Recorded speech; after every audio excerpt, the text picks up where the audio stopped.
Bu kanalın adı Ahlul-Beyt, AA Mediadır.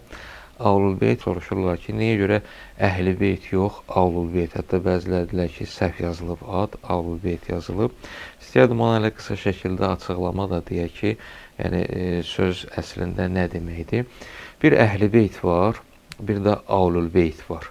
Əhl-i-Beyt ilə Ahlul-Beytin məna baxımından eyni şəxslərə aid olan bir addır, bir seçimdir. Amma arasında cüzi lüğət baxımından fərq var. O da bundan ibarətdir ki, Əhl-i Beyt, əhl sözü məlumdur, beyt də ev deməkdir. Əhl-i Beyt də, yəni evin əhli. Quran-ı Kərimdə Əhl-i Beyt sözü bir neçə yerdə işlənir və xüsusən də ən belə deyək, işləndiyi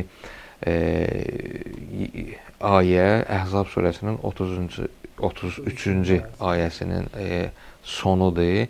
İnnəmə yuridullahu liyusibə ankumur ritsə əhləl beyt və yutahhirakum tədhira. Həqiqətən də Allahın əzəli iradəsi istəyi budur ki, siz Əhl-i Beytdən hər cür çirkinliyi uzaqlaşdırıb sizi pak və pakizə etsin. Əhl-i Beyt burada kimlərdən söhbət gedir? Məlumdur ki, Həzrət Peyğəmbər sallallahu aleyh və qızı xanım Zəhra sallallahu aleyha, əmisi oğlu və vəsisi Əli ibn Əbi Talib aleyhissalam və nəvələri İmam Həsən, İmam Hüseyn aleyhissalam. Əsas həmin dövrdə onlar idi, yəni onlardan söhbət gedir və ondan sonra İmam Hüseyn aleyhissalamın nəslindən olan 9 imam. Ümumilikdə biz onlara deyirik 14 məsum. Yəni Peyğəmbər və qızı xanım Zəhra sallallahu aleyha və bir də 12 imam. Ümumilikdə 14 məsum. Bunlara da deyilir nə? Quran dili ilə desək və hədislərlə desək, Peyğəmbər sallallahu aleyhin Əhl-i Beyti Əhl-i Beyt deyiləndə, yəni həmin o evin, Peyğəmbər evinin, Risalət evinin, vəhy nazil olan evin əhli. Bir də Ahlul-Beyt var. O da yenə həmin şəxslərdən ibarətdir, həmin şəxslərdən söhbət gedir. Orada əhli yox, al sözü işlənir. Al da yenə də Quran-ı Kərimin sözüdür. Əhl məlum məsələdir.